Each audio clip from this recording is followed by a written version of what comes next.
I call this meeting of the Northeast Independent School District to order. Let the record show that a quorum of board members is present, that this meeting has been duly called, and that notice of this meeting has been posted in accordance with the Texas Open Meetings Act, Texas Government Code, Chapter 551. The board will now adjourn into executive session pursuant to the following sections of the Texas Open Meetings Act. Texas Government Code, Section 551.071, private consultation with the board's attorney. 551.072, discussing purchase, exchange, lease, or value of real property.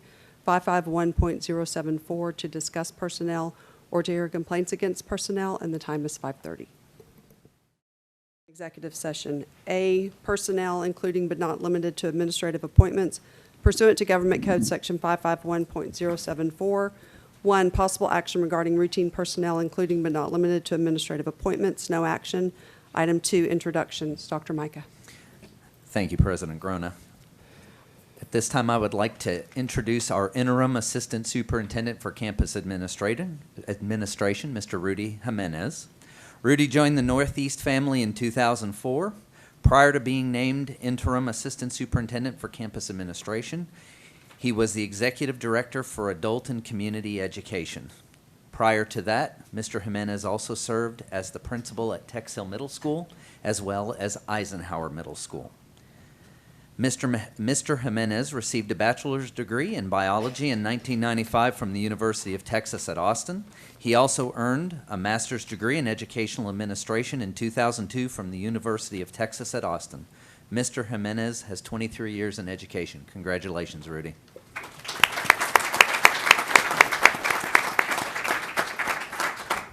That is the end of introductions. Thank you, and welcome, Rudy. Item B, possible action regarding purchase, exchange, lease, or value of real property pursuant to Government Code Section 551.072, no action. C, possible action regarding consultation with board's attorney pursuant to Government Code Section 551.071, 1, pending and or possible litigation, no action. Item 5, new business for possible board action. A, board business. 1, discussion and possible action to censure and or exclude board member Joseph Trevino from future events. This item will be handled in a professional manner. Prior to any motions being made, I will recognize board members who wish to make comments on the item, beginning with Mr. Hasso. Once all the other members have made comments, I will proceed with my own. Once the comments have concluded, I will entertain motions. No one besides the member recognized will be permitted to speak, and any attendees are hereby notified that no disruptive behavior will be tolerated. Any person or group that engages in outbursts or other disruptive behavior will be given a single warning. Should the person or group persist with disruptive behavior, they will be directed to leave the meeting. Thank you. With that, Mr. Hasso, do you have any comments? Madam President, I do. Thank you. Within the first 120 days of being appointed to or elected to a school board, a new trustee must receive local orientation, which the Texas Association of School Boards, TASB, describes as an introduction to the following: current school board policy manual and any operating procedures, district goals and priorities, policies governing board meetings and trustee responsibilities in Policy Manual Section B on governance, district's budget calendar and processes for board adoption of a budget and tax rate, and finally, superintendent evaluation instrument and process. Each one of us on this team has received this orientation, and I would assume has been given a copy of our board policy manual, for this is our document, and we use it as a guide to govern our conduct and to help us understand our role as trustees. The conduct of one of our colleagues, Mr. Trevino, has come under question as recent actions that we are all aware of and prior actions that I have recently been made aware of are the cause of great concern. Our longstanding practice has been to refer constituent issues to concerns to the superintendent, as he is over the day-to-day operations of the district. Somehow, for Mr. Trevino, this has proven challenging, as during his short time on the board, on more than one occasion, Mr. Trevino has chosen to involve himself in issues beyond what we would deem appropriate for a trustee. These actions have proven to be detrimental to his constituents, by having them believe that he possesses the ability to affect outcomes that lie outside of his authority as a trustee. Efforts to privately counsel Mr. Trevino and eliminate any misunderstandings about our role as trustees have proven unsuccessful. In fact, recent attempts to provide counsel have provoked a response from Mr. Trevino that is averse to our district. Considering these and other actions which I not only find troubling, but to be clear abuses of the privileges granted to him as a trustee, I will support the motion to publicly censure Mr. Trevino. This is an action I do not take lightly, one at which I do not easily arrive. My hope is that through this action we may all be reminded of our reasons for choosing to serve and know that board service is done for the sake of others, our children, and not for personal gain. Madam President, thank you. Thank you. Ms. Huey?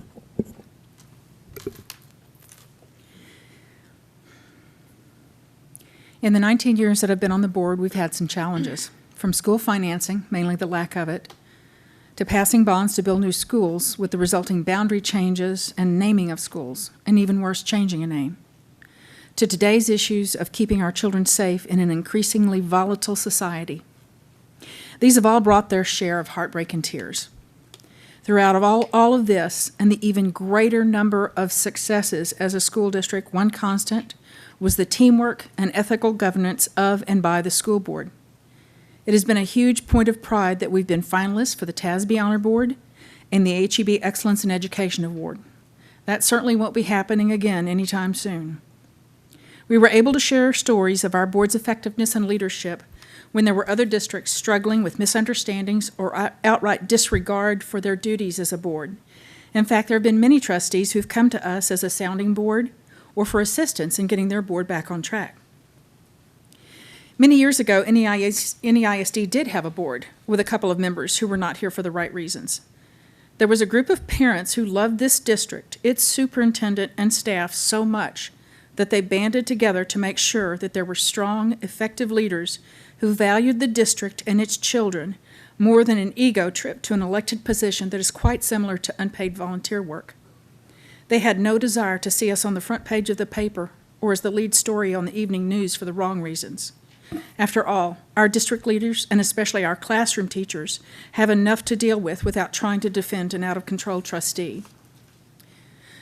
So it is with huge regret, some surprise, and an immense sadness that I've had to accept that I've been betrayed by a trustee that I worked hard to mentor, befriend, and support, even when I began to sense that he was not being truthful or ethical.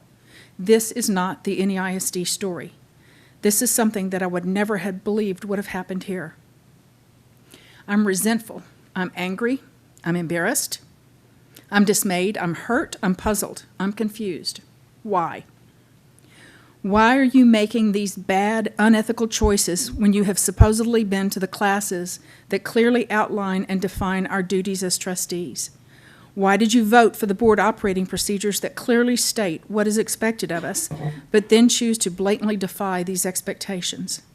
How are you comfortable with the immense amount of money and time that has been spent on you and your behavior at the direct cost of our children? How can you disrespect the community you profess to represent by calling attention in a negative way? You are not a trustee. You do not hold our children as the highest standard to support or hold yourself as a role model to these children. Instead, you have chosen to be selfish and self-serving and to abuse your title of trustee as one of power and ego. It is neither. As we have no way to remove you as a member of the board, and you apparently refuse to honor your duties as a trustee, I completely support at the very least your censure. I also wholeheartedly support your ban from district events, as district staff has a duty to work for our students and should not have to be dealing with a derelict board member. I know you cannot be banned from board meetings. That is what you were elected to do. Governance and only governance. You were not elected to dictate to or intimidate staff, make promises to parents that cannot or should not be fulfilled, or otherwise usurp the authority that we have conveyed to the superintendent as prescribed by law. I'm not used to or comfortable with speaking to someone so harshly, but you're permanently harming something that I hold very dear. For all the heartache that comes with being a trustee, the rewards hugely outweigh the tears. Over the years, I've been constantly teased in what I think is a loving manner about being the district's biggest cheerleader. I'm sure I've irritated many people with my unceasing stories of our tremendous teachers, outstanding programs, solid leadership, and on and on and on. We owe it to those parents and community members who worked so hard over 25 years ago to bring honor and respect to our board. We owe it to our community to let them know that we will not tolerate the actions of someone who does not have the best interest of our district, our children, and our staff at heart. We cannot allow our team of 8 to become a team of 7 and one who will not uphold what he was elected to do. Madam Chair. Thank you. Ms. Winkley. Thank you, Madam President. Having being one of the newer members of the board, I was thrilled that the TEA has a framework for school board development. It's a class that we have to take. It's all day, and it's probably one of the most important classes that I've attended thus far. Within that framework are 5 parts, not one. In the last 12 months, I have seen Mr. Trevino pick and choose which framework he's going to abide by. Madam President, I support censure. Ms. Williams. Thank you, Madam President. I was elected as well to this board approximately a year ago. Prior to that, I've served on many other boards, and one of my mottos is a good leader also knows how to follow. Following rules, regulations, especially with a public entity, is very important and nothing to take lightly. I didn't have anything written, but I would like to share my observations of which I felt uncomfortable observing, because I thought, is this something that a trustee should do at a graduation ceremony? Is this something that a trustee should do posting on Facebook? And again, what I would do is go to our president and reconfirm that is this appropriate or not appropriate, even after knowing instinctively that it was not appropriate, and it was confirmed that several of the actions in my short time of being on this board that I observed was inappropriate. I think that we have a good board working relationship. I would like to continue that relationship, or that work that we do collectively for the district. Our children is the district, not they're one and the same. So working through the district, through the rules, through the regulations that's been set up is, I feel, how we should continue working. And if someone chooses to do something differently, then we need to make sure that we take appropriate action to let others know that this is not acceptable and this is not how Northeast Independent School District works as a board or as a district. So with that, I'd also like to state that I will support a motion not only for censure but for exclusion. Thank you. Mr. Byer, do you have any comments? I do. Thank you, Madam President. As a newly appointed member to the Board of Trustees, I'm only able to evaluate this situation based on the information provided to me. I had hoped that we would be able to resolve this privately as colleagues, but seeing as that is not an option for this board, I wanted to convey the following. There are policies and procedures in place for a reason, and by the information I have received, it appears that those policies and procedures have either been at best misunderstood or at the very worst ignored. We cannot assume that our position on the board supersedes the system we have in place, nor the individuals who are in a position to effectively handle such matters. If we do, there is the potential for confusion, misunderstanding, and the public perception that we are above that system. From what I've been provided, I have no choice but to support a recommendation that upholds the policies outlined in our operating procedures to ensure the integrity of this Board of Trustees, and I'm fully supportive of censure and exclusion. So Okay. thank you, Madam President. Thank you. I would like to begin by saying that what we have been discussing tonight is not at all typical of how our board has operated over not only my term of service, but in previous years as well. All of the folks who have served or do serve on this board, no matter their backgrounds or experience, have come to understand the role of being a trustee. And they understand the importance to students, faculty, and staff of this district of complying with that role, along with complying with the applicable policy and operating procedures carefully considered and adopted by all trustees. Mr. Trevino, since you've been on the board, we have reviewed and updated our operating procedures section by section, paragraph by paragraph, to make sure that everyone understood what was expected. You were part of that process, Mr. Trevino, and voted to adopt them in what was a unanimous decision by all the trustees. Despite all of this, your conduct shows either a persistent lack of understanding or an outright refusal to comply with the role of a board member. You recently wrote that everything you see on TASB and TEA says that we are supposed to communicate with our community, and in your opinion, we don't. You said, "I have always followed my command, and I will continue to, but I need to make sure who I serve, the people who vote for us or the district who we support with community support." You also wrote that because I help people in the community who depend on us to represent them, I feel that I'm not being allowed to represent my community. Mr. Trevino, no one has ever told you that you are not allowed to communicate with your community. The issue at hand, however, is that your community is not just the people in your single-member district. Instead, as a trustee, you are responsible for making decisions for the district as a whole, and the only way that you can act is as part of this board at a duly called meeting. No one on this board, including you, has any individual power outside one of our meetings. Your conduct has shown that you continue to not follow the board operating procedures, policies, and even the guidelines from TEA.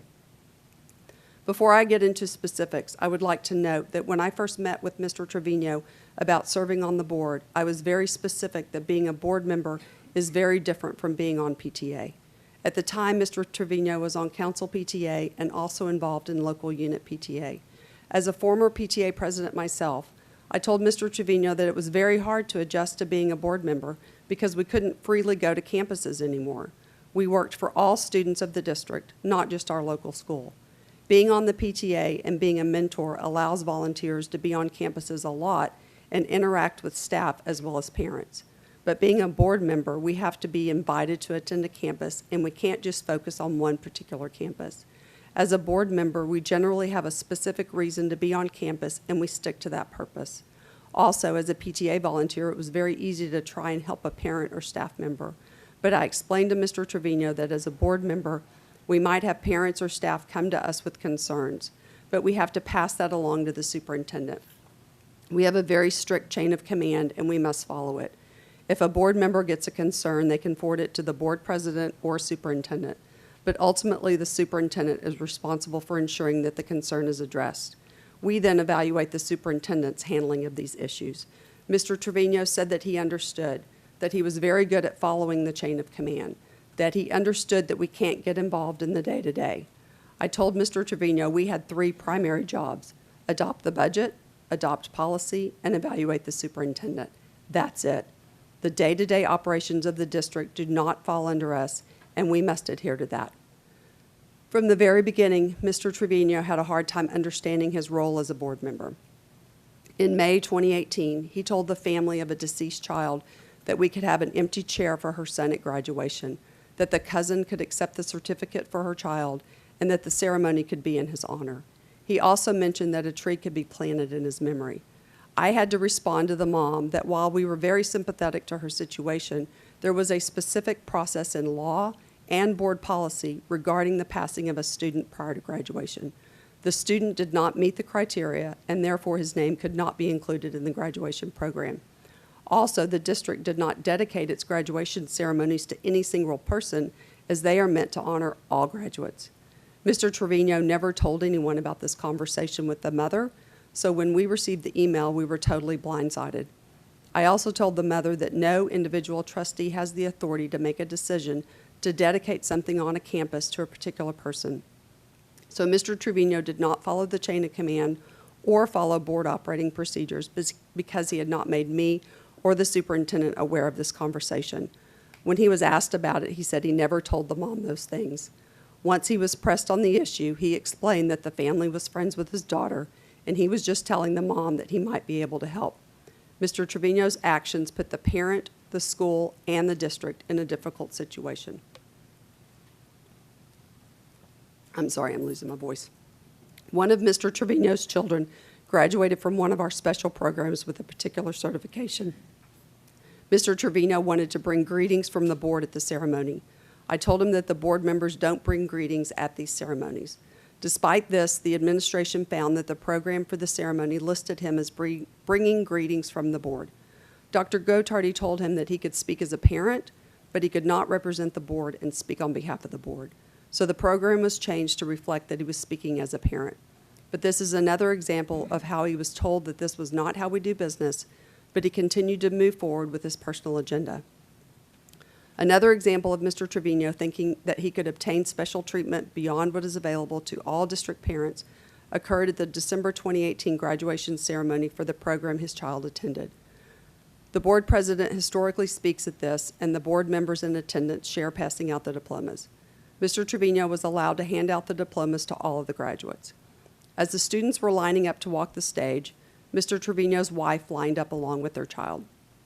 She stayed with the child as the line reached the stage, and then the wife actually walked the stage with the child to get the diploma. Then they paused and took a family picture. This is something that no parent in the district is allowed to do. No board members are allowed to do this either, as again, we get no special treatment even when our own children graduate. Once the ceremony was over, Dr. Gotardi asked the principal if he knew about it. The principal stated that right before the ceremony, Mr. Trevino told him that his wife would be walking across the stage with their child.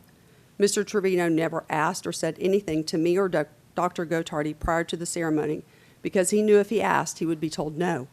But instead, he told the principal that it was happening. He didn't ask.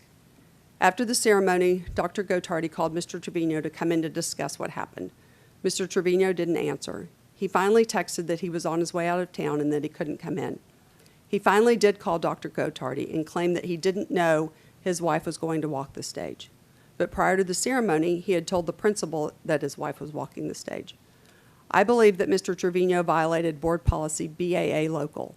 No member of the board, by virtue of his or her office, may exercise administrative responsibility with respect to the schools, nor may a member as an individual command the services of any school employee. The line of communication in such matters is through the office of the superintendent. Individual board members should refrain from the dealings in official school business with individual school staff members unless such action is through the office of the superintendent. At the end of the day, Mr. Trevino's actions reflected his belief that he should get opportunities as a board member that parents do not. We do not and never have operated that way. With regard to actions leading up to the May 13th board meeting, on May 12th, Mr. Trevino forwarded an email to me and Dr. Micah that was from a parent whose child attends Driscoll. For the record, this parent is in Sandy Winkley's single-member district. The email was a list of events that had happened. There was no, just, "Dear Mr. Trevino, I'm a parent of a student who attends Driscoll," etc. And there was no name at the bottom of the email. The way the email was written, it was very evident that Mr. Trevino had had a conversation with the parent regarding the issue and asked her to send him an email with the specifics. Monday morning, Dr. Micah replied that they would look into the issue and have district administrative staff reach out to the parent. On Monday afternoon, we got a follow-up email that administration was handling the parent's concerns. Before we went into executive session, Dr. Micah and I were notified that the parents had signed up to speak during matters from the floor and that the mom stated that they were good friends of Joseph's and that he told them to come and address the board on this issue to make it official. Dr. Micah and I pulled Joseph out of the board conference room to ask him about this. He stated that he didn't know them, that he didn't tell them to come to the board meeting. After much questioning, he did say that he knows their landlord, but he doesn't know them, and that he only spoke with them one time. When the mom came to sign up and Ms. King told her name, the mom said, "Marie King, that's who Joseph told us to talk to." Again, Joseph denied telling them that. The mom told Ms. King that Dr. Oxley had contacted them and that the situation had been addressed, but that St. Joseph told them to come to the board meeting to make it official. They came. After a while, the parents decided to leave, but while we were in executive session, they came back. This time, Dr. Newman spoke with them. Again, they stated that the issue had been resolved, but because they know Joseph and he told them to come to make it official, they came. So they were back on the sign-in sheet. During open session, Mr. Trevino appeared to be on his phone while we were recognizing district students for their accomplishments. This is significant to note because when it came time for matters from the floor, the parents again decided to leave and were not there to speak.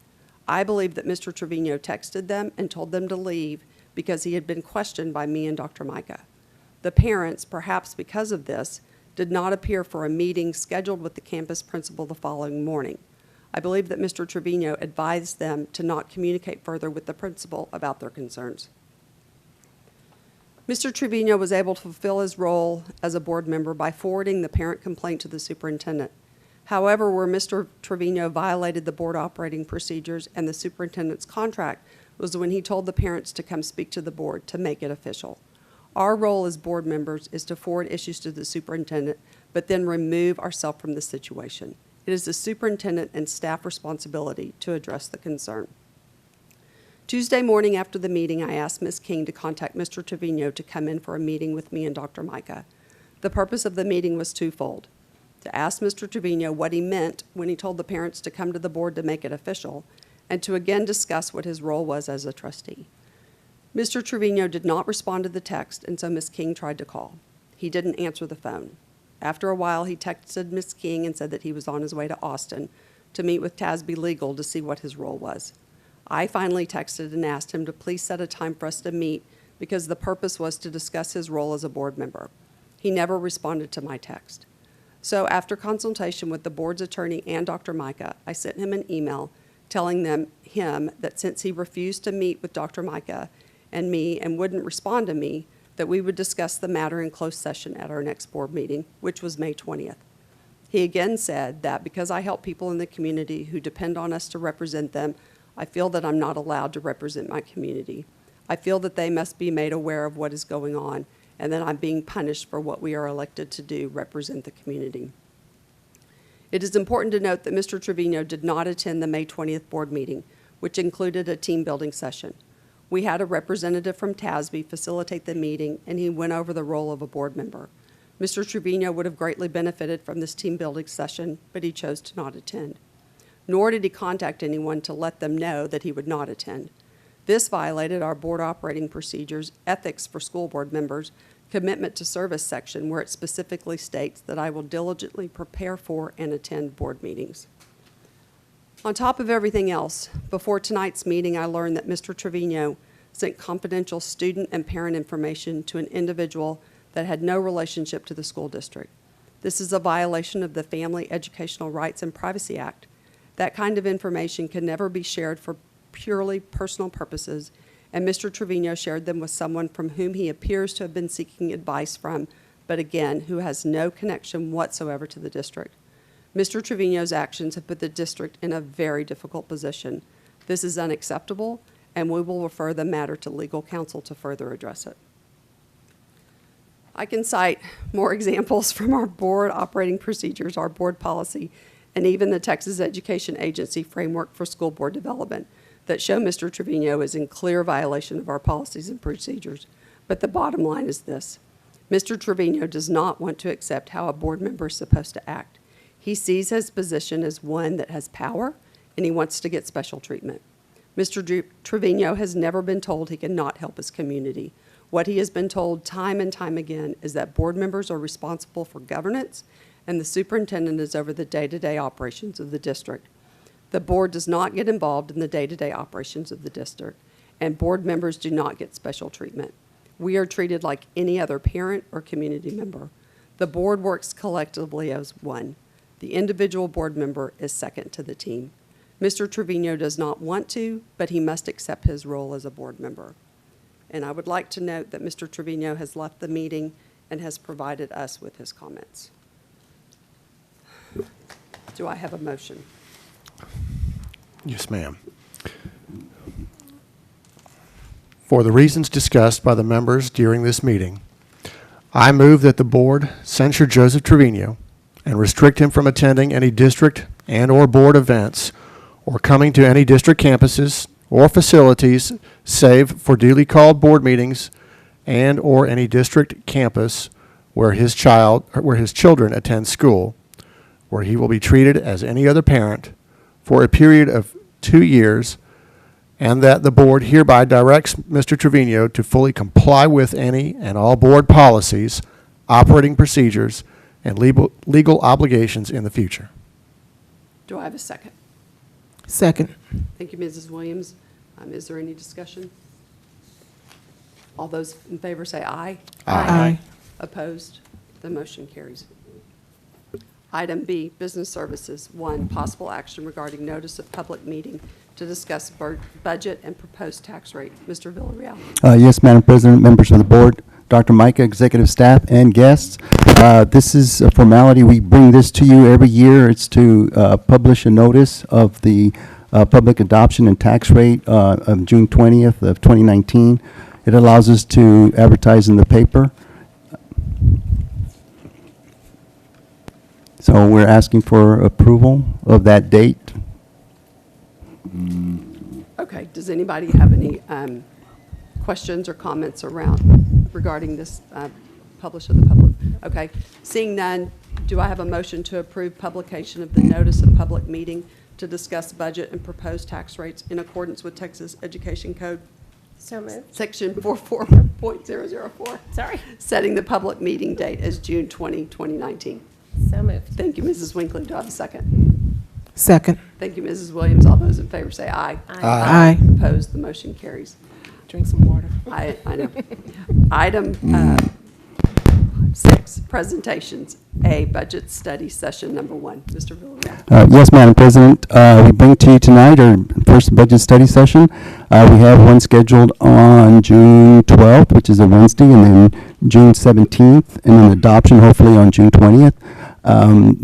Mr. Moy will be presenting the study session, but it's going to be kind of a lot of detail.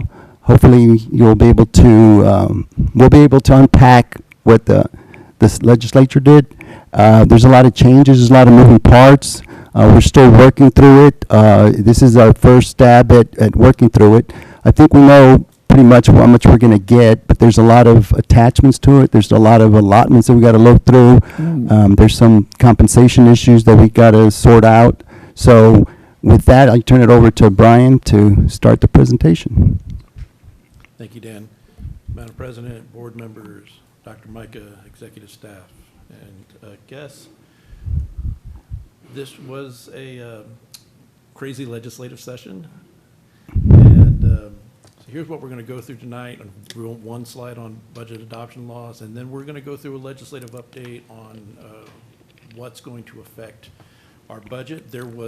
Originally there were many more items on this agenda, and then the more we started putting together what we wanted to discuss simply on House Bill 3, we're like, there's no way they're going to absorb anything else. Let's move a bunch of stuff to June 12th. Okay, so the budget must be adopted by June 30th.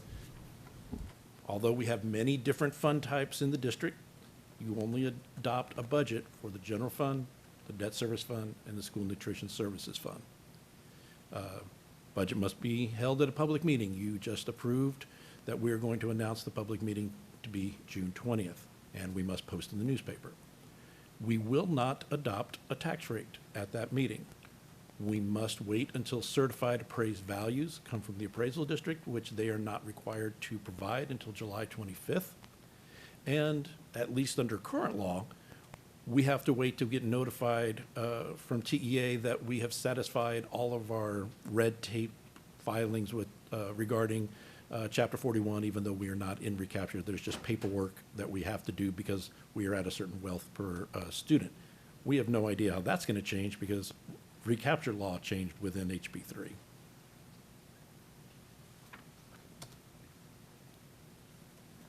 Okay, so here is just some of the items that changed within House Bill 3.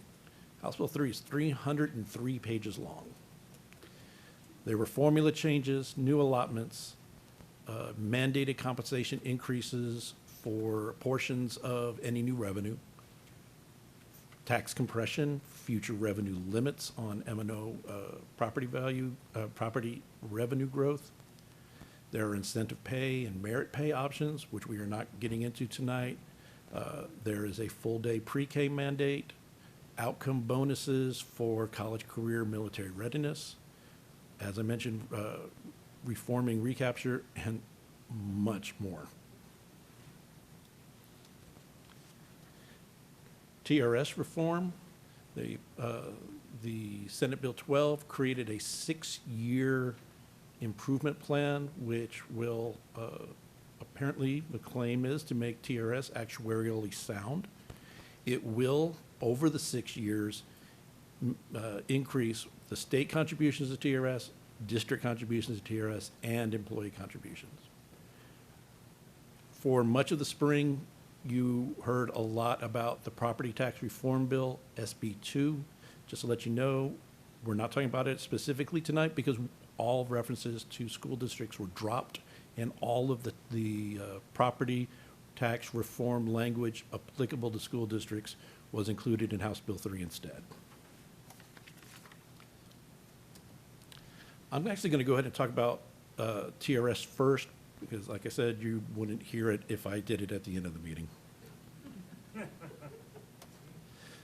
The state contributes the majority of funding into TRS of the contributions. Actually, the largest revenue driver for TRS is their investments.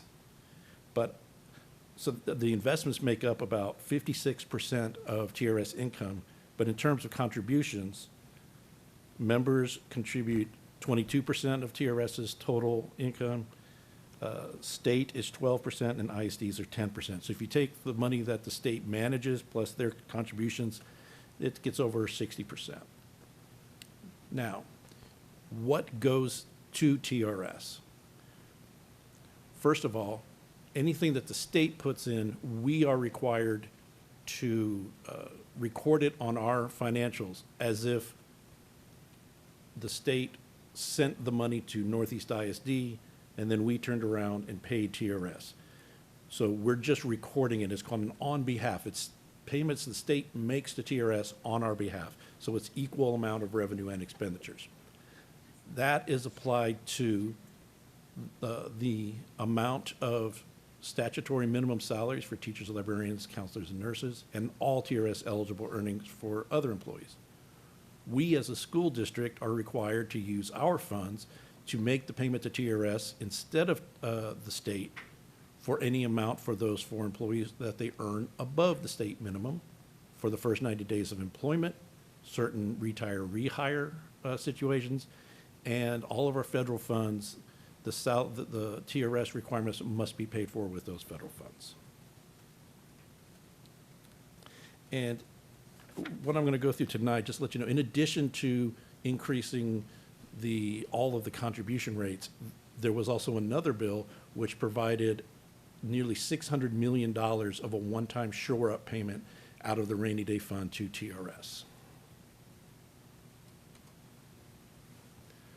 On top of the regular payment, there's an additional 1.5% contribution that we make on every teacher, librarian, counselor, nurse that they earn at the salary schedule, and on all other earnings for all their employees. This was an attempt back in 2014, from the 2013 session, to shore up TRS a little bit. We call it, at that time it was called the TRS surcharge. So basically taking the original in percentage and just say, well, you're going to pay another 1.5% on everything. What's interesting, and when we get to talking about HB3, is that the basic allotment, the building block of the foundation school program, the amount per student, drives the minimum salary schedule. So when we talk about what a teacher makes at the minimum salary schedule and above the minimum salary schedule, that basic allotment increased like 20%. So all minimum state salaries across this, for all teachers across the state, is going to go up 20%. So there's going to be less on the district side to pick up on the above stat min because stat min is so much higher. Here's how the rates are going to change. So starting next year, the state share goes from 6.8 to 7.5. The surcharge amount doesn't go up until fiscal 2021, and the employee amount doesn't go up until fiscal 21-22, but it goes up to 8%. And then by 2025, the state and the employee are both at 8.25. And here's just an example of how all that works. So let's say we have a teacher who's making a little over $55,000 a year. She is got 13 years experience. According to TEA, the minimum salary that we can pay that teacher is $40,760. The state makes the 6.8% payment on the $40,760. We make a 1.5% payment on the $40,760. Any salary above $40,000 or $55,000 minus the $40,700, $14,468, the district is on the hook for the 6.8%, so a $984. In total, that's a contribution of about $8,600. For next year, the minimum salary goes way up, about 20% to $48,850, obviously then bringing the above stat min down. The employee is still going to pay the same amount.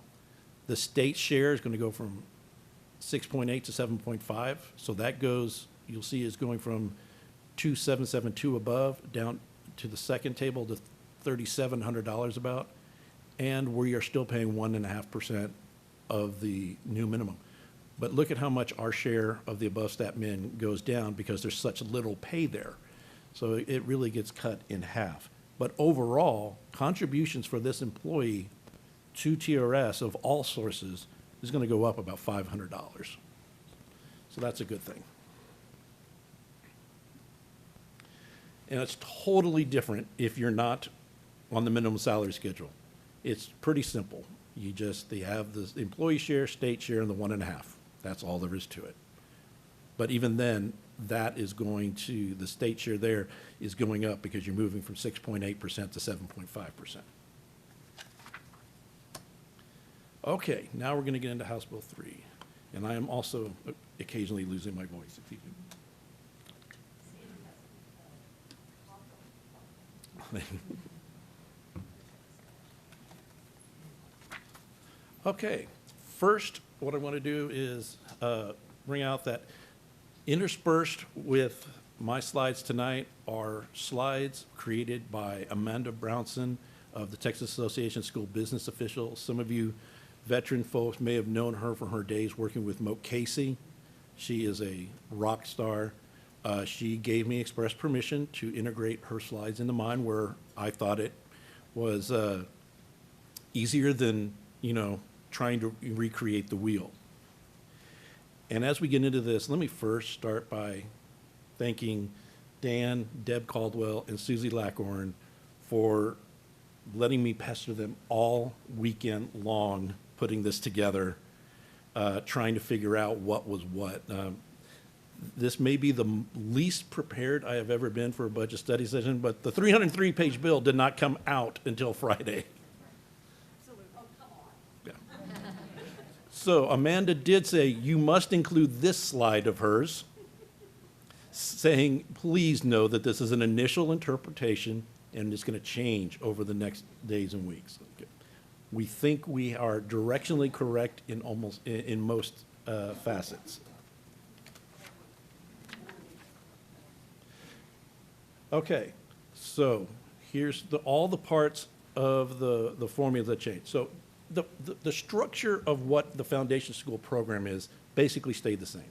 You have a basic allotment, and then you have different student instructional settings or demographics to which weights are applied on top of that basic allotment, and it comes up with the total amount that your school district should have.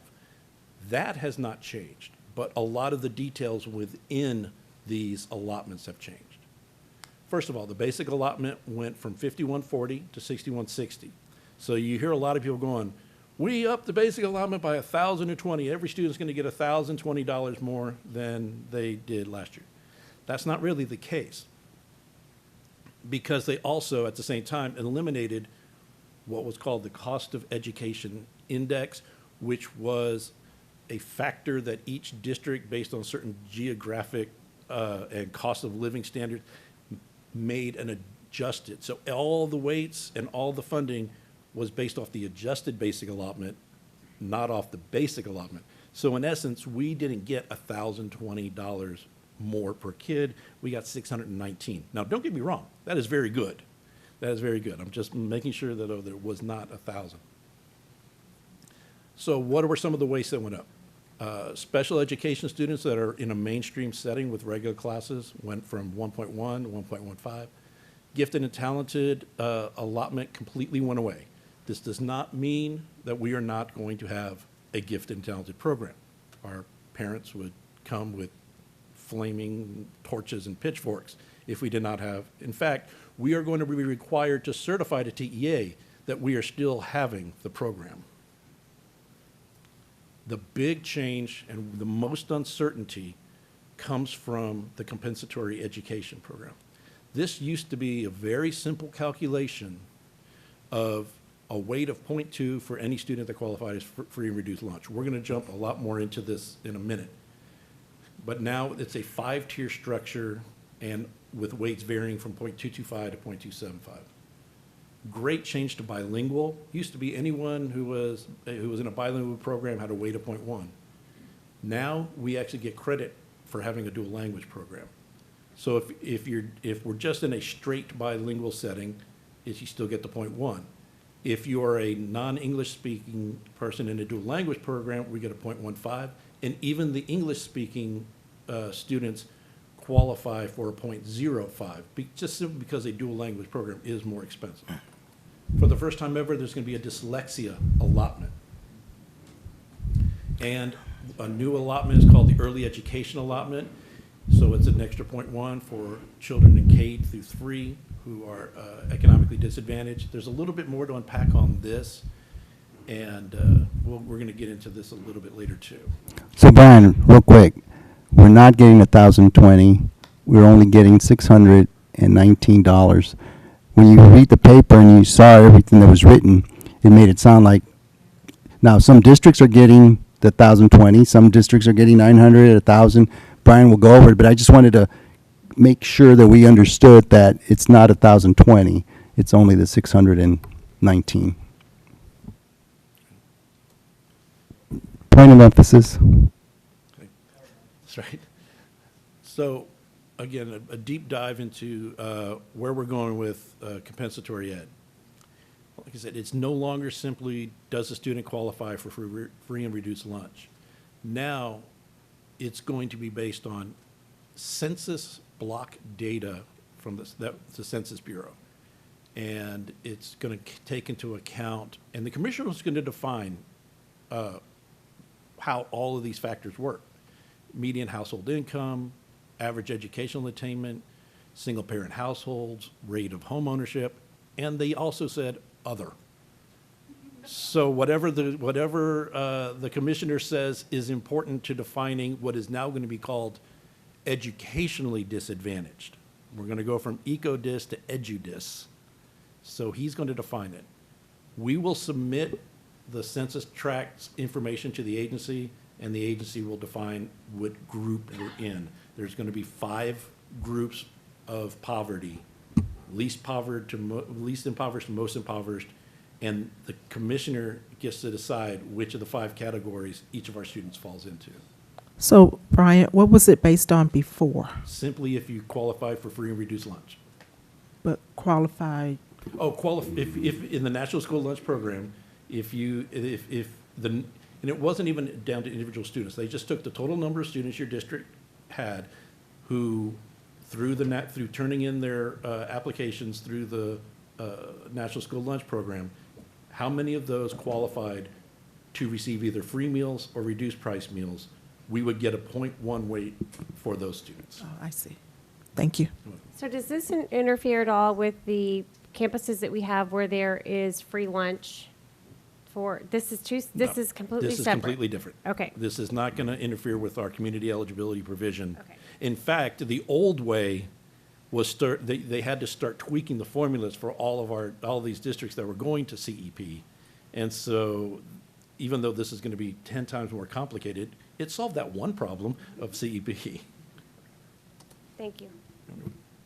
So we are going to be required to find every student's physical address and send that physical address with what census block it falls into to the Texas Education Agency. This is a task that's already been assigned to Dr. Galindo in research and planning. She was excited. She was like, "Oh, I can do this through geocoding. I can do." I'm like, "Okay, take it, go." So what we're going to do is we're going to spend some time cleaning up bad addresses, because once it gets to the commissioner, if the commissioner says, no, this is a mismatch, they may not be able to fund that student. So we don't know how quite that's going to work, but we're going to spend a lot of time this summer making sure that our addresses match the way that they're listed at the U.S. Census Bureau. The trouble is there's no rules for this yet. We don't know when they're going to come out.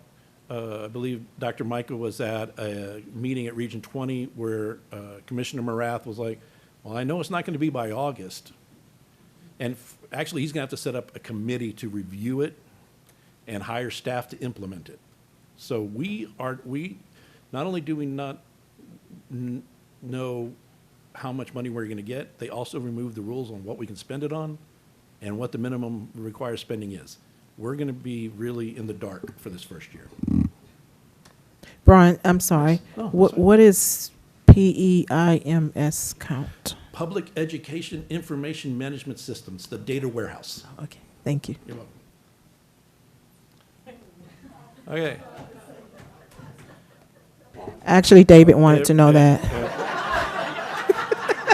Everybody's made that joke at least once. Thank you for clarifying my question, Terry. That's great. So there's a ton of questions. Amanda listed a couple here. Like, when a student moves, do we have to update it, or is it where that student lived at one snapshot day of the year? What if the student lives in 2 different homes? Because even if a student comes to one of our schools as to a magnet, and their address is in Edgewood ISD, we get the funding based on their physical address. Where they live in Edgewood ISD applies to our funding because they attend our school. So how are they going to mix this up?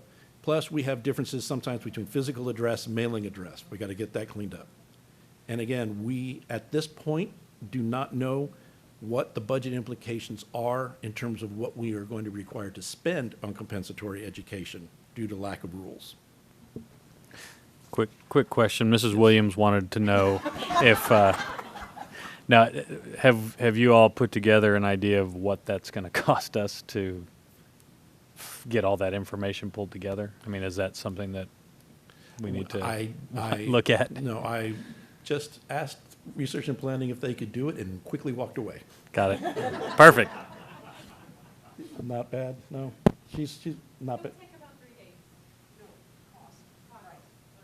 Well, I mean, there's no cost to linking into the U.S. Census Bureau site and doing it.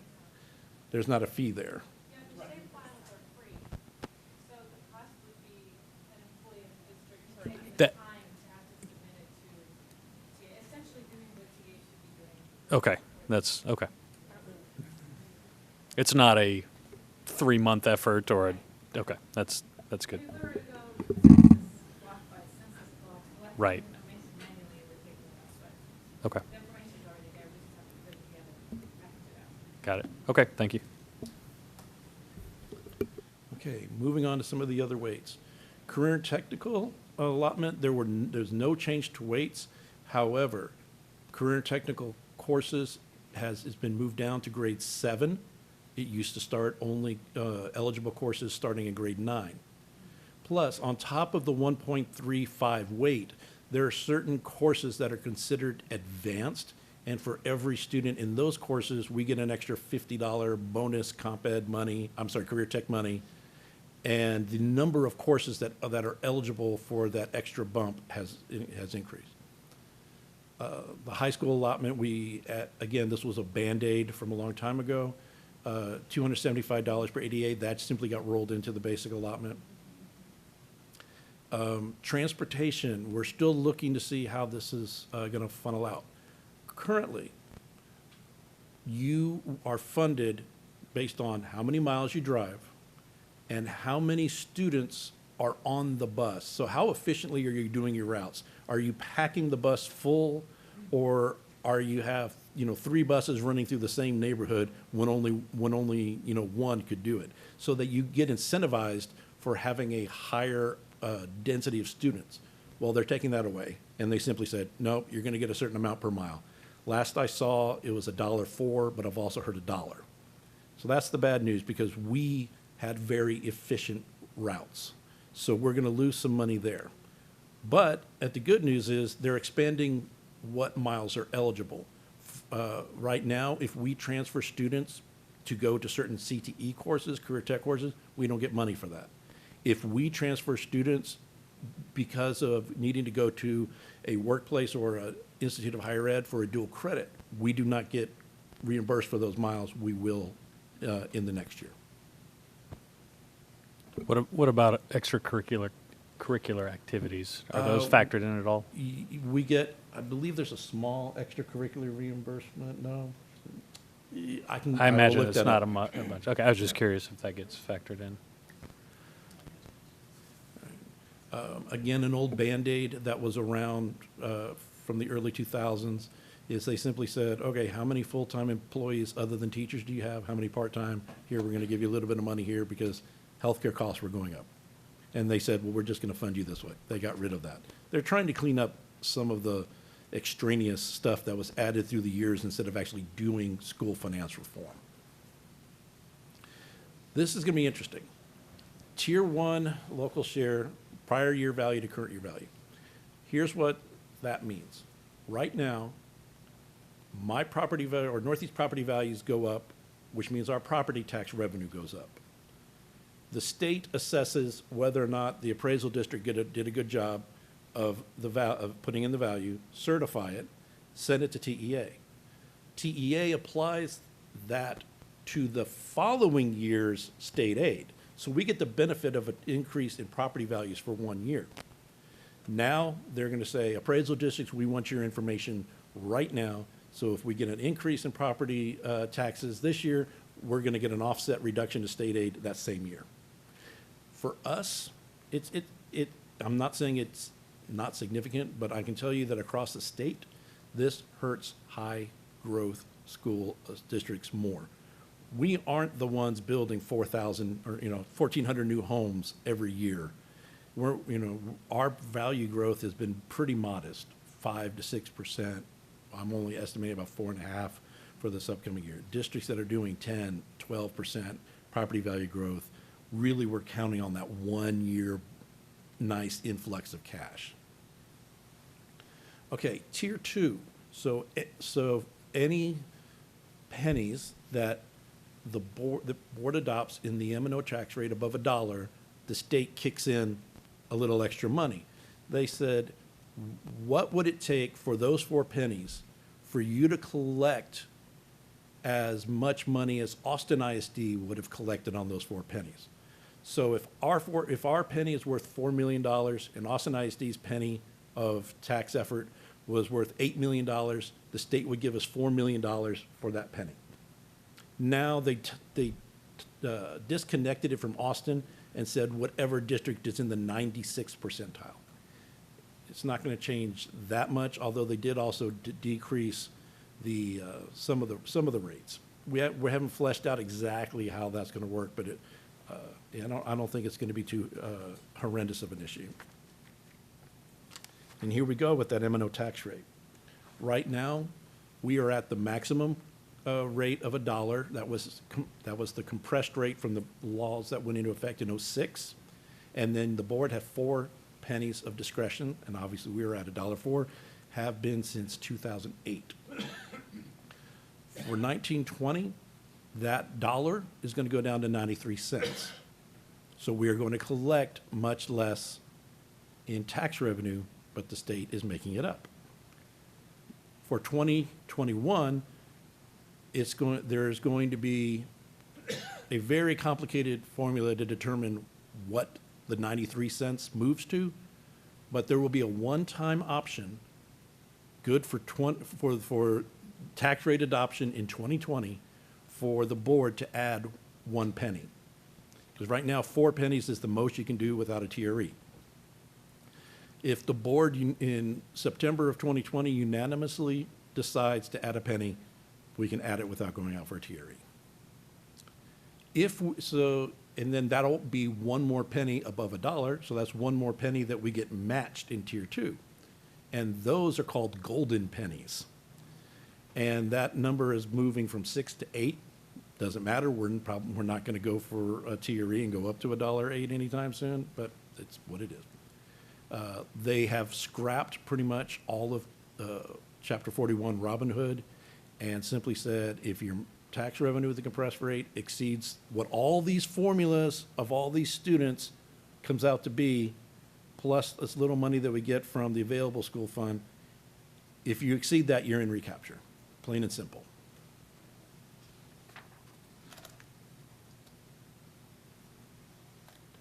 All right. Like I said, there's going to be a new voter-approved rate, used to be called the rollback tax rate. So if we try to adopt a tax rate next year for this year, greater than 93 cents plus 4 pennies, we are subject to having a vote of the board. We're actually not allowed to do it. We would have to call for a TRE.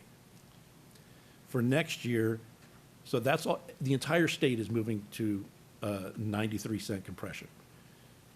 For 21, there's going to be a state compression percentage, similar to the 93 cents, but then based on every single one of the 1,000 districts, how much their property value grows, every single district is going to have their own new compression percentage.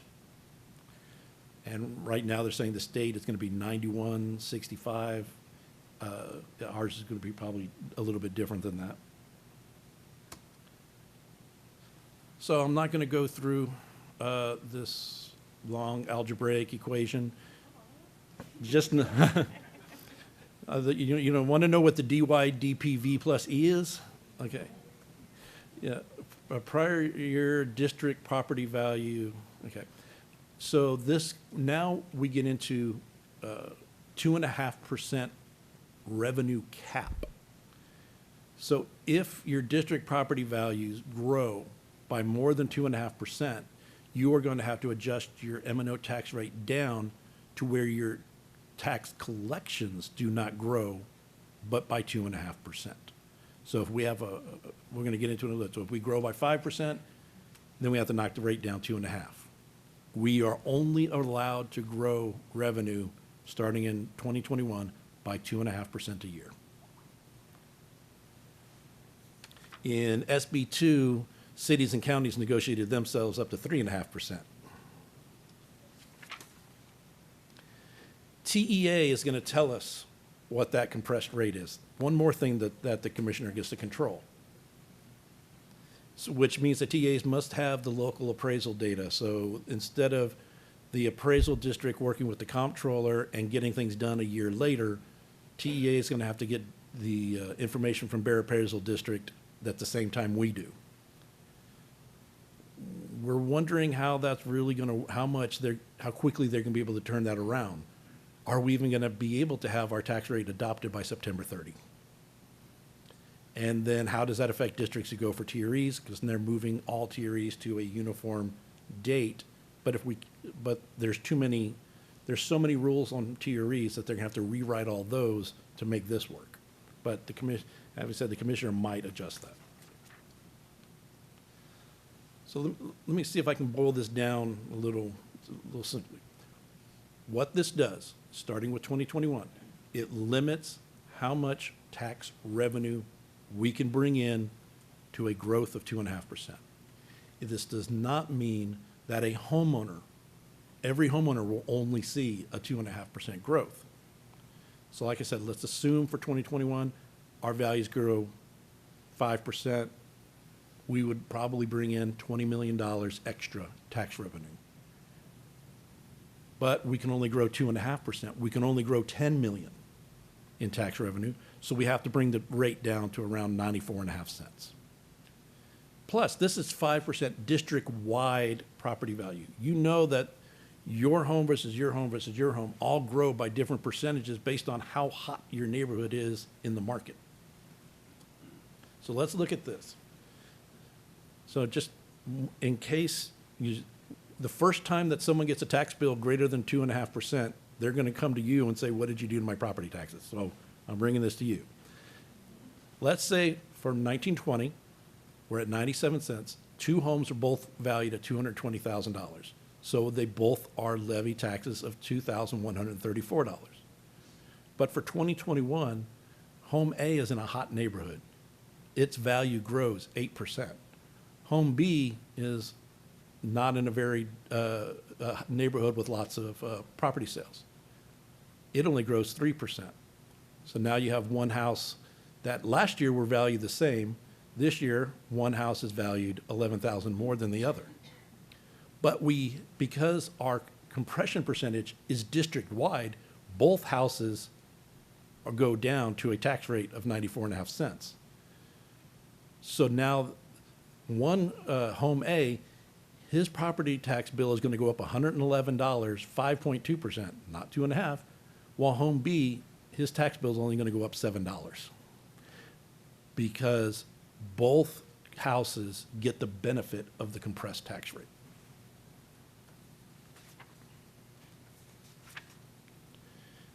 There are so many interim studies that were prescribed in House Bill 3. It requires TEA to contract with a public institute of higher ed to study geographic differences in education. So basically, then you say, we decided that in the School Finance Commission, they decided they weren't going to study a replacement for the Cost of Education Index. All they said was, it's old, it's out of date, we're scrapping it. So they did. Now they're going to study to see if there can be a replacement. There's going to be an interim study on special education funding. None of the weights for the different specialized special ed instructional settings change. That would be the weights for speech therapy, the weights for residential care and treatment center, the weights for if you're in a self-contained or resource room environment. Those didn't change. They're moving that, they're not touching those, but they're going to study it, maybe change it later. An advisory group on these compensatory ed weights.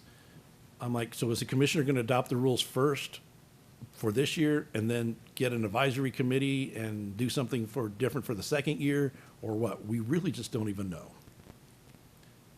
So obviously, I want to get this across. There's so many places in here that expands commissioner authority. A lot of things have been scrapped in law and said the commissioner will write rules to put this into effect. There are other things that you as a board are going to have to approve and send to TEA.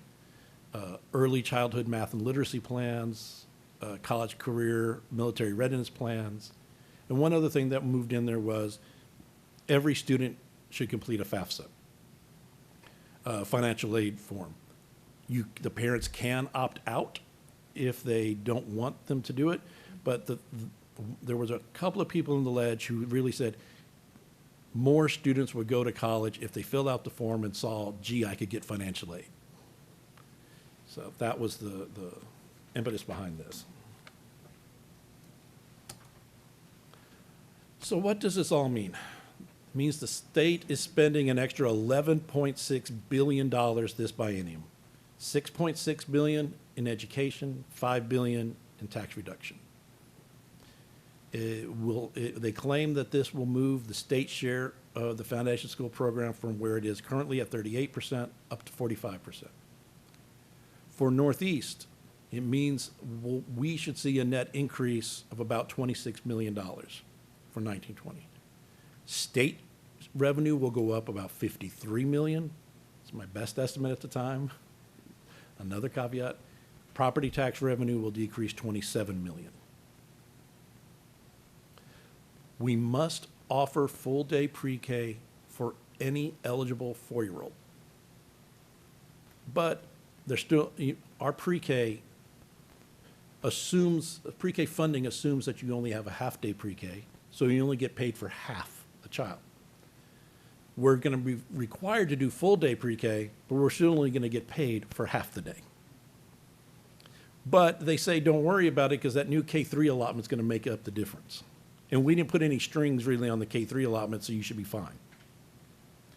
If we don't have classroom space to open a full-day pre-K at a campus, we are allowed to ask for a waiver from TEA, kind of like we do with 22-to-1 waivers right now.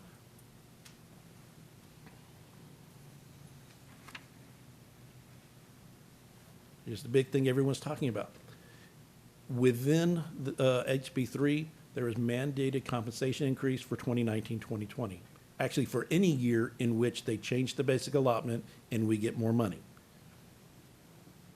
30% of the gain, so 30% of 26 million, must go to compensation increases for non-administrative staff.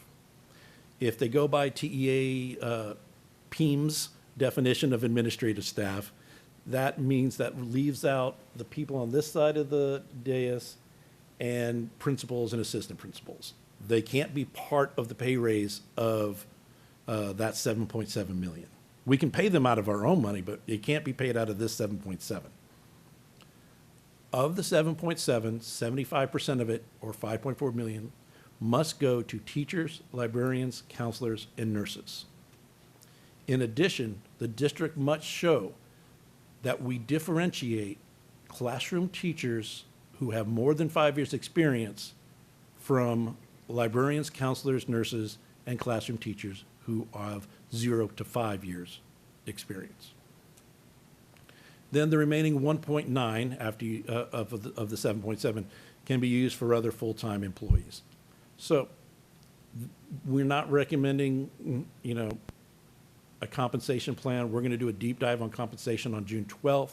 But just to let you know, at 5.4 million teachers, librarians, counselors, and nurses, that is, if we didn't do differentiation, it's approximately a 2.4% average increase for those employees. If we did 2.4 across the board, that would add about 3.2 million onto the 5.4.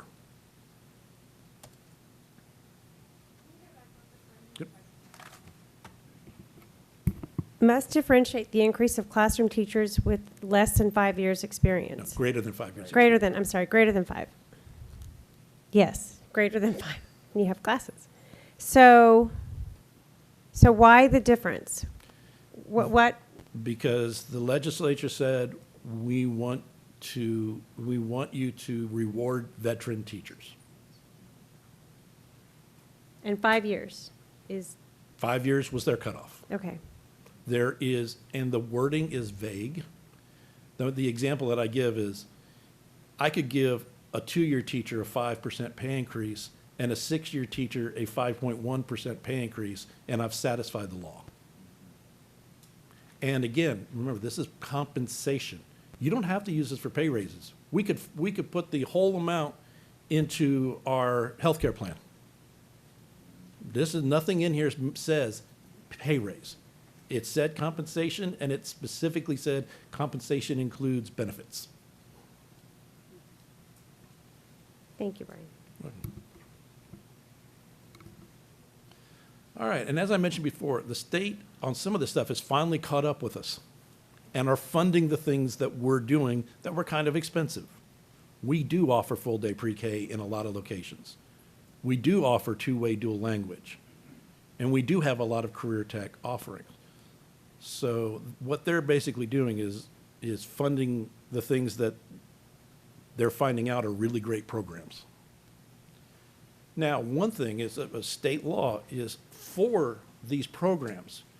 You get a certain amount of money based on those weights, and you're required to have a minimum amount that you have to prove you spent on those programs. But because the weights are tied to the basic allotment, So all these programs have expanded. The amount of money we have to spend in these programs have expanded. But since we're already doing a lot of really good, really more expensive things, even with the new spending requirements, we're already meeting or exceeding even the new minimum spends, the exception being compensatory ed. And we're waiting to see what the rules are going to be and see if there has to be a significant additional investment of budget into whatever the commissioner is going to say are now educationally disadvantaged students. It's a scary unknown, but we're going to do our best. There's so much more in this bill that we are not discussing tonight. And just to let you know, yes, this moves recapture down the road, but it does not eliminate it from us forever. Based on modest property value growth and not a big change or decrease to enrollment, I see us being able to put off our first recapture payment for 4 to 5 years. A big recapture payment was staring us in the face in fiscal year 20/21. Now that's gone. Another unknown is, does the state have the resources, the revenue streams to keep this going long term? Or are we seeing 2006 all over again, waiting for our 2011 to come when they have to come in and just slash everything like they did? They had a great new system in 2006, and they were going to fund it all with business franchise taxes, and then the recession hit. And they staved off cuts by supplanting state money with federal money for 2 years, and then in 2011, out came the hatchets.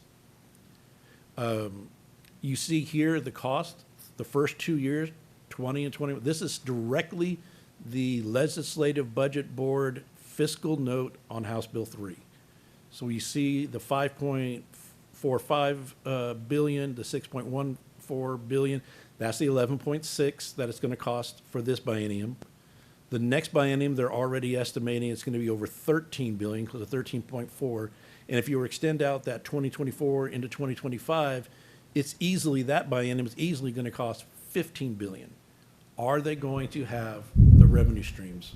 If they're waiting and saying, well, oil and gas is going great, we're going to be fine. There's not a lot of stability in oil and gas. And there were some legislators who actually were brave enough to say that the revenue streams that are coming through now will work, but what about in the future? So there is some concern among some legislators that even the speaker said that they would have to look to make sure that it's funded in the future.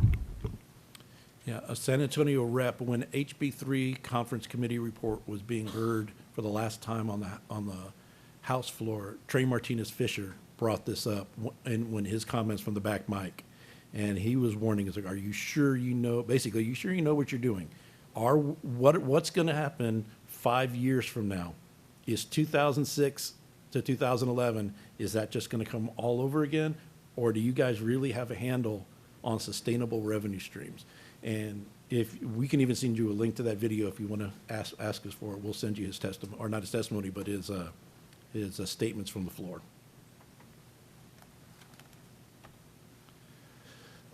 Yes.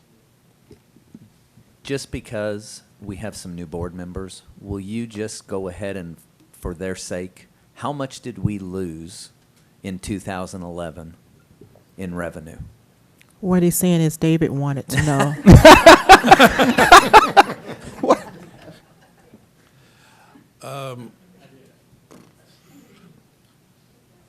Over 20 million a year, easily over 20 million a year was cut. So in 06, whatever came through in 06, in 2011, when they started slashing, if you combine all those years, I mean, we've lost over 140 million of what we should have gotten based on prior to 2011 and to where we're at right now. So that's why it's been pretty lean the last 8 years. So this is good news, but we're not doing cartwheels yet because we're still trying to shake it all out and make sure that we don't get overextended and to see what the state is, because like we talked about earlier, the commissioner has a lot more power under this House Bill 3 and all the others to make policy. So like Brian said, state comp is really in the back of our head trying to make sure that it doesn't cost us a lot more than we can afford. Now, don't get me wrong. I like having additional revenue of $26 million more than not having an additional revenue of $26 million. But it's good to know that, again, if it's not sustainable, we need to keep that in the back of our heads as we plan going forward. Do we put ourselves into a position where we turn around and go, well, we did all these great things, but now we need to cut $8 million from the budget? How do we do that? Now, heading to 2011, we did plan. I mean, we knew there was coming. In 06, 07, 08, there was some planning done to when we got to 2011. I think the school board did a great job of minimizing what the bad things that could have happened because we did plan for it. But it's still, when you lose that kind of money, it hurts the district. Yeah, and those of you who've been around a while, the first thing that we did, we were the last holdout of high school AB block scheduling. And that was, I believe, 2009 when we made them, 9 or 10 when we made that move, and it hurt, but it saved a big chunk of money. And again, just to reiterate, we went through all those years without ever letting an employee go. We let attrition take care of everything. Okay, so where are we starting to plan next year's budget? We're going to get just under $26 million more revenue. Just as a placeholder, what does 2.4% pay increase cost? $9.1 million.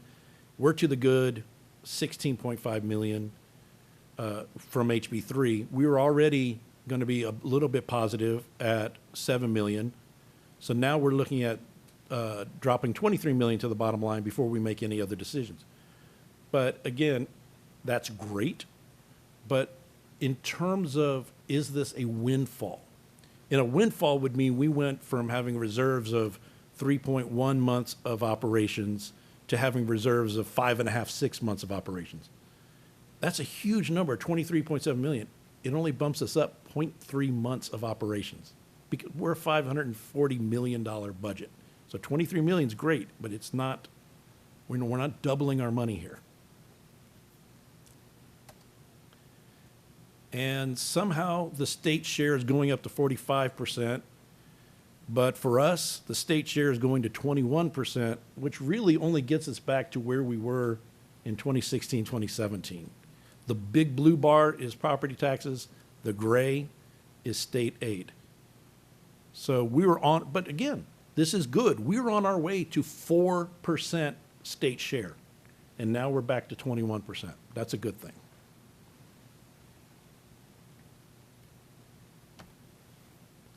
All right. However, one thing that we tried to fight for in the bill and got nowhere with was a simple inflationary adjustment. So our total revenue is, and I'm starting with 2010, 2011. I always start with the year before the hatchets came out. We went from a total budget of $483 million to a total, revenue of $541 million. So that's a $58 million increase. It went up to 12%. That's good. Inflation adjusted, what's our buying power? Even with this huge jump this year, since 2010, 2011, we actually have $21 million less buying power than we did in 2010, 2011, about 4% less. I don't think we'll ever win the fight on putting an inflationary factor into the formula.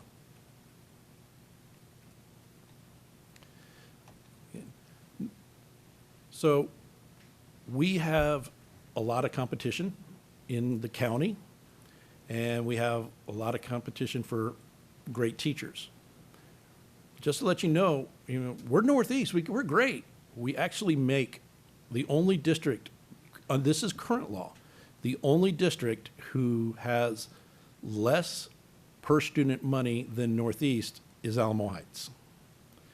Mainly because most of these districts passed a TRE up to $1.17, which when you're a property poor district, yes, you get a little bit of property taxes. But if you're in Edgewood, imagine what a penny of tax levies at Edgewood versus what a penny of tax levies in Austin. So that extra golden penny, copper penny money that they were getting is, more than half of their state aid. It's got to be.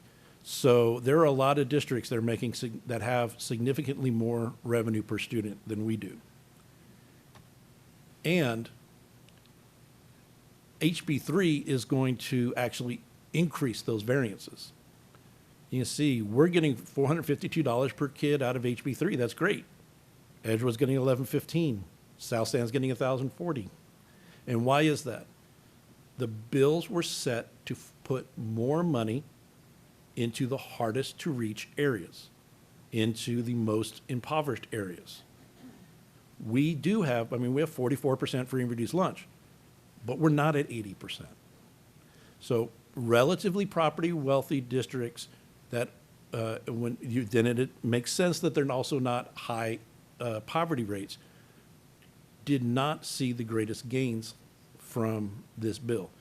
I have a list of what I consider, I always benchmark Northeast against districts that are like us, similar property wealth per student, similar amount of eco-dis, similar size, and every one, so I found a list of districts that were near us in HB3 gain per student.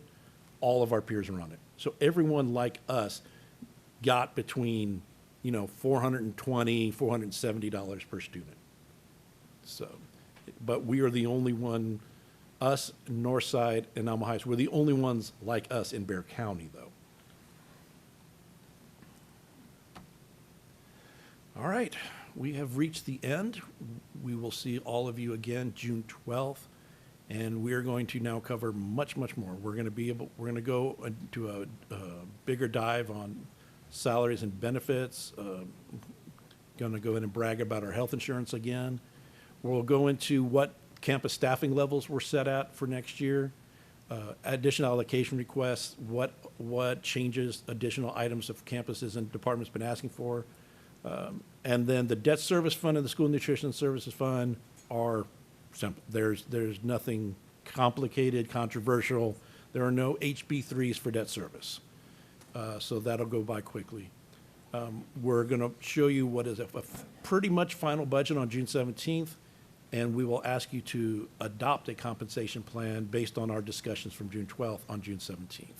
And then again, the public hearing that you just set is for June 20th. And then I can go back and take any other questions on any other piece of this that you might have.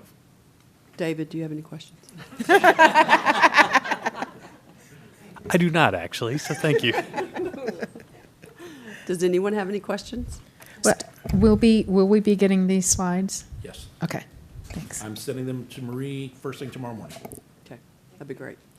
I don't have any questions, but I'd just like to, well, first of all, thank Brian for this presentation, but also publicly thank Deb Caldwell for keeping us diligently informed on what's been going on with HB3. So emails, thank you for all your time and effort, and it's paid off, and we just have to make sure it continues to work in our favor. Deb, you should have a blog. It was so, well, I don't think there's enough characters allowed. It was a play-by-play, and I could hear her voice in every comment. It was amazing.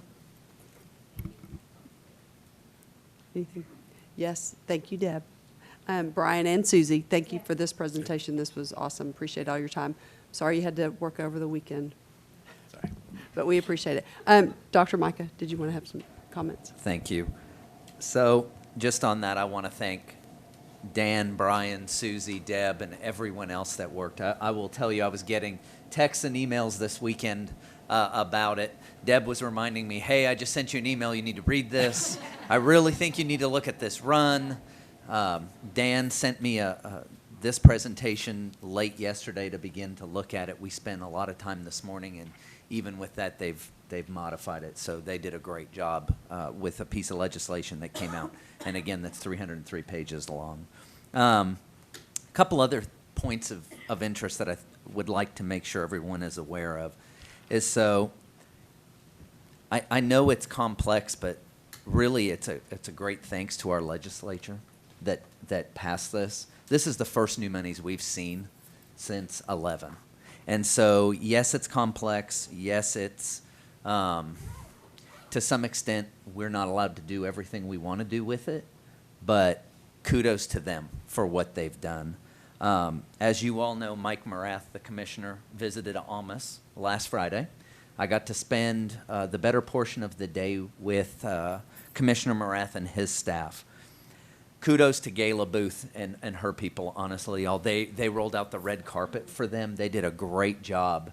When TEA descends on your campus, it's quite a nerve-wracking experience, and Gayla and the entire Lee cluster did a great job. The principals were there at a meeting and did a great job with Commissioner Morath. But we then went to Region 20, and something that I shared with Dan that's a little unprecedented is during that meeting with the Region 20 superintendents, Commissioner Morath's advice to us was, I wouldn't rush out and go spend all this money. That's what he said. So that makes me pause. Because as Dan pointed out, that's very unusual. And he said, be careful about running out and spending it. You know, as Brian pointed out, the commissioner's authority has expanded greatly in this.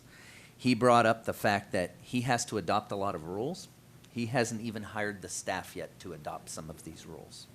So changes are coming. We just don't know when and where. There is, and Commissioner Morath said this at Region 20 on Friday, there is a line in HB 3 granting the Commissioner of Education the sole authority to correct any unintended consequences of HB 3. Yeah. The only approval he needs is through the LBB to correct it.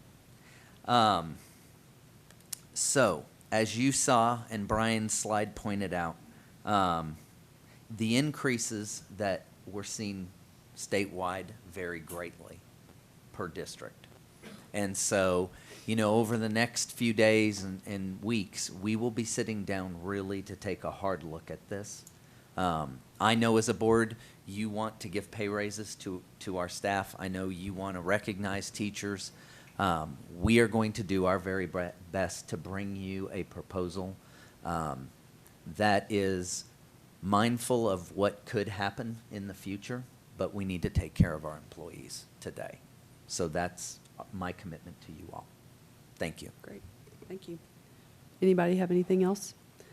Seeing none, item 7, adjournment, and the time is 7:35. Thank you all for being here. That was